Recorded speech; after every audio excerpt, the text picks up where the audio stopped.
है अस्सलाम वालेकुम गाइस। आज हम बात करेंगे लेसन प्लान के बारे में कि how to construct a lesson plan, a professional lesson plan. एक अच्छा लेसन प्लान आप किस तरह बना सकते हैं।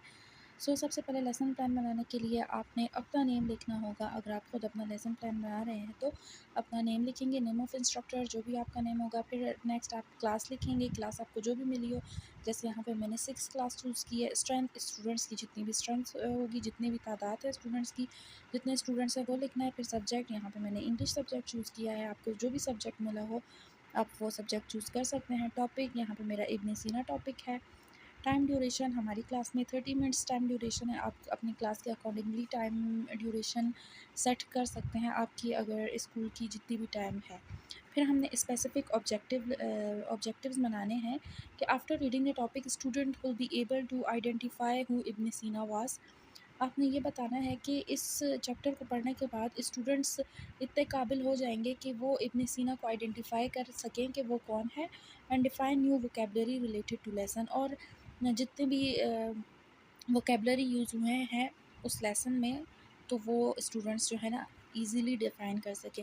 फिर आपने टीचिंग प्रोसीजर आपने सेलेक्ट कर लेना है।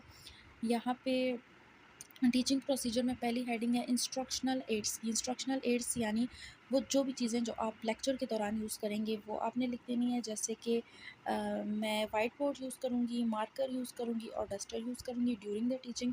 फिर टीचिंग मेथड यहाँ पे मैं एज अ टीचर मैं B.Ed स्टूडेंट हूँ, सो मैं एक स्टूडेंट टीचर हूँ जो कि लेसन प्लान बना रही हूँ। मैंने यहाँ पे लिखा है student teacher will be use lecture method. मैं लेक्चर मेथड यूज़ करूँगी।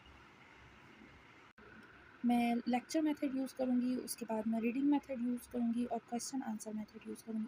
फिर वार्म अप एक्टिविटी में आपने लिखना है student teacher will ask student questions. आप वार्म अप एक्टिविटी में कोई एक्टिविटी भी यूज़ कर सकते हैं, लेकिन यहाँ पे मैं क्वेश्चन आंसर मेथड यूज़ कर रही हूँ। स्टूडेंट से पूछूंगी कुछ क्वेश्चंस उनकी प्रायर नॉलेज जानने के लिए कि स्टूडेंट्स के पास कितनी प्रायर नॉलेज है। Do you know any famous Muslim scientist, के आप किसी भी फेमस मुस्लिम साइंटिस्ट को जानते हैं। Have you heard about the Ibn Sina. सिर्फ उनकी प्रायर नॉलेज चेक करने के लिए वार्म अप एक्टिविटी में ये 2 क्वेश्चन मैं पूछूंगी। उसके बाद कंटेंट प्रेजेंटेशन आ जाता है, ये मोस्ट इंपॉर्टेंट थिंग है। The student teacher will write the topic पे। सबसे पहले टॉपिक अपना इब्न सीना बोर्ड पे लिखूंगी।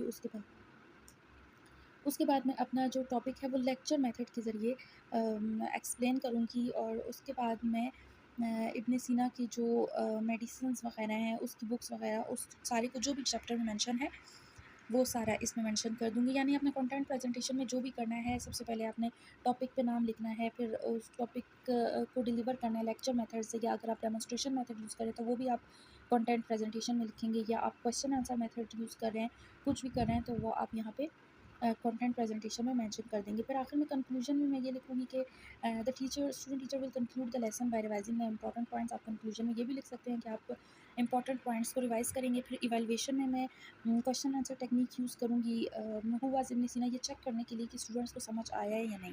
फिर होमवर्क स्टूडेंट्स को दे देंगे और ये हमारा लेसन प्लान कंप्लीट हो जाएगा। लेसन प्लान में आपने यही करना है, पहले बेसिक इन्फॉर्मेशन देनी है, अपने स्पेसिफिक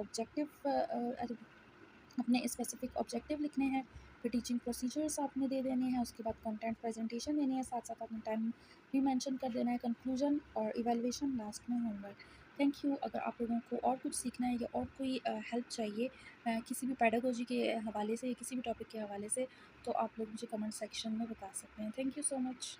मिलते हैं नेक्स्ट वीडियो में। अल्लाह हाफिज़।